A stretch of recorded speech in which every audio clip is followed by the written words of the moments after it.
سلامونه نیکی هیله احترامات د احمد آباد د علی خصوصي لیسې معزز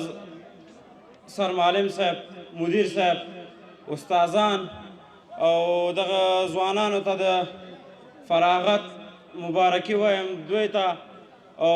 د دوی درنې کورنۍ ته ډېر زیات د مبارکي وخت اخر ده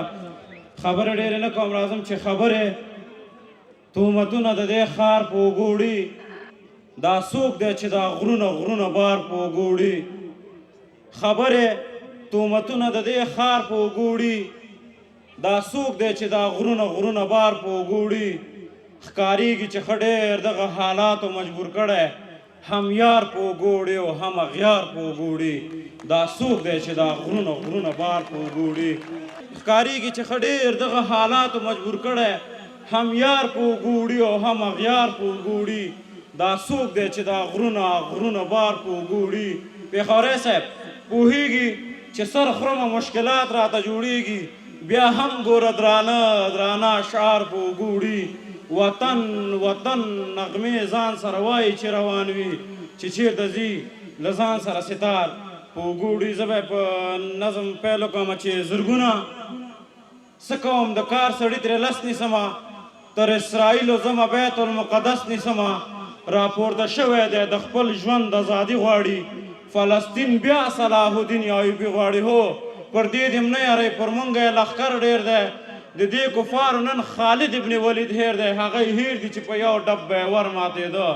په شپېته نفرو به یې شپېته زره لښکر ماتېده پروا یې نشته که سپېره سپېره مخونه لرو مونږ ویاړلي او راوړي تاریخونه لرو پروا یې نشته که په تخ یا که په دار ولاړ یو د جهاد غږ دی ښه ښکاره ورته په جار ولاړ یو واکدار دی نه د چا د بند اسیر دی لوی بادار دی خو په خوی باندې فقیر دی ښه سړی دی د هر چا په زړه کې ځای دی د هر چا پر موبایل باندې تصویر دی د وطن د جوړولو خیال کې پروت وي همدا وایي بس همدی د خوب تعبیر دی کلک ولاړ دی په تورخم او په بولدکه خدای شته چې ټول پنجاب ترېنه په ویر دی ته ودشه مجاهد محمد عمره ستا یعقوب نن د ملي دفاع وزیر دی ستا یعقوب نن د ملي دفاع وزیر دی چې سیاست دی نه چلی پر مونږه واکداري دې نه کوي نړۍ د زمونږ داخلي چارو کې لاس نه وهي که ډېر شله وي خو رامخته کوي ځواب دې راکړي د دې 40 میلیونه خلکو 40 کاله حساب دې راکړي څه یې په نرمه لهجه څه یې په چل ولو خوړو په خپل سیاست سره یې مونږ پر یو بلو خوړو دوی په خوله تیز دي په دې ورو خبرو یې مه تېروځئ زما او ستا تر مخ په څو خبرو یې مه تېروځئ څو ګل څه شول چېرته لاړل ذکر وکئ فکر په کار واچوئ خیر دی لږ څه فکر وکئ دا خورسنډل او مورسنډلو نه څه نه جوړېږي یو بل ګواښل کنځل کولو نه څه نه جوړېږي دښمن د یو موقع په تمه ناست دی ویښ صی ګورې دوی سره جوړ دي دا موتایو غواړي مونږ ښکار کړي دا ځلې جنګ نه د ټوپک نه د تیارې جنګ دی دا ځلې جنګ اقتصادي دی د پیسې جنګ دی دا جنګ ستونزمن دی دا جنګ فکر او کله غواړي لږ شانت او لږه غواړي تنده او خوله غواړي د خپل د کور په دې دیوال به بیا ارتال نه کوئ د بل پر حق په بیت المال به بیا ارتال نه کوئ پر تیرو واچوئ نظر مه وایئ غټې غټې بوش اوباما ټرمپ جو بایډن نه مونږ ونه کړئ ګټې پر تیرو واچوئ نظر مه وایئ غټې غټې بوش اوباما ټرمپ جو بایډن نه مونږ ونه کړئ ګټې لکه شاهین د دغو لویو غرو تر شا راجګ شوم ما د یو نوي ژوند آغاز وکړو زه بیا راجګ شوم مرګ مې قبول دی هغه نه چې په پالنګ کې مړ یم هغه منم چې په وطن جنګ یو جنګ کې مړ یم پر دې ډاډه یم چاته پړ نه یم پښتنه وکئ که په وطن مړ یم مړ نه یم پښتنه وکئ ځان ملامت کړم که روس او امریکا نه واخلم د پروني تیر شوي جنګ تاوان له چا نه واخلم لکه د غره ځوانان مې چا په نشو روږدي کړلو د وطن پیغله مې نن خپل فرهنګ نه ولې تښتي د تیلو ګازو معدنونه راته چا لوټ کړلو د قیمتي کاڼو کانونه راته چا لوټ کړلو لرګی وسوځلو چا سکروټی چا واخیسته اوبه دې چا دي هی هی ګټی چا واخیسته دا وطن وسوځلو چا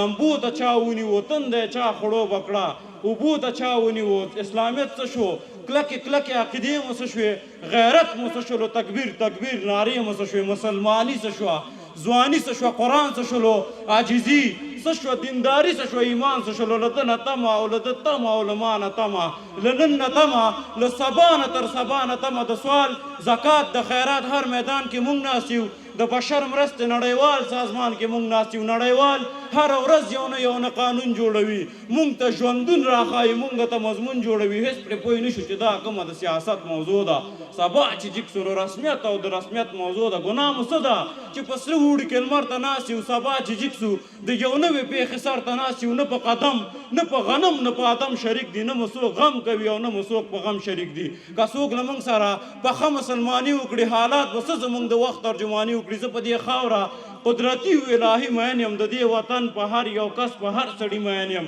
چېرته چې ما نه مخکې نوم د افغانیت نه وي، په هغه ځای کې زما قدر او عزت نه وي. راته یې وښایئ د سوي زړه بړاس څنګه وي، دا درد نور څنګه وي، دا مینه او احساس څنګه وي. پر می راتپي هره ورځ مې وتور ته غورځئ، د ابراهیم خلیل الله غوندې مې اور ته غورځئ. یوسف مې ورک دی، په زړګي کې مې مدام غم دی، د وطن غم مې د یعقوب علیه السلام غم دی. یوسف مې ورک دی، په زړګي کې مې مدام غم دی، د وطن غم مې د یعقوب علیه السلام غم دی. نور نه پټېږي، خایان پر آینه پروت دی، د نفرت لوی خامار مخکاري په سینه پروت دی. ولې یو بل وژنئ د دې دنیا د مال لپاره، د رب لپاره او د رب د لوی جلال لپاره؟ په دې ایمان مسلمانۍ که شفاعت وینئ، په سختو سختو عذابونو به قیامت وینئ. نه به نوح نه به میسا نه به موسی قبلوي، نه به آدم اولاد ګڼي، نه به محمد رسول الله قبلوي. پاک مسلمان یم، پاک پښتون یم، پاکې وایم. د چا په واک نه یم، شکر په خپل واک وایم. زما له ژبې دا دوه پښتون نه خوښېږي، زما بې ننګه بې فرهنګه پښتون نه خوښېږي. هغه پښتون نه یم چې زور د بل په مټ وایم، لسو ته 10 وایم، شپېتو ته لا 60 وایم. دا د ګل په جیب ځواني مې نه خوښېږي، دا خاني او ګل خاني مې نه خوښېږي. که په وخت ویښ نه وی، له وخت سره ویده پاتې وی، که داسې وی او په دې ډول پښتانه پاتې وی، دښتې لیلې غوندې سرونه به م په لور وخوري. 40 یې وخوړل، 40 زره به م نور وخوري، درته اوښان به شي سم لکه ازغي به م وخوري. داسې به ډېر ګیدړ پیدا شي، دا زمړي به وخوري. حاله راجګ شئ، شور شروع کوي، سترګې مو تورې په رانجو کوي، چانټې مو پورته تر اوږو کوي، تک سپین سرویز بوټان په خپو کوي. د غرو مزل دی تر اټکه پورې ځونه، د غرو مزل دی تر اټکه پورې ځونه. توجه نړۍ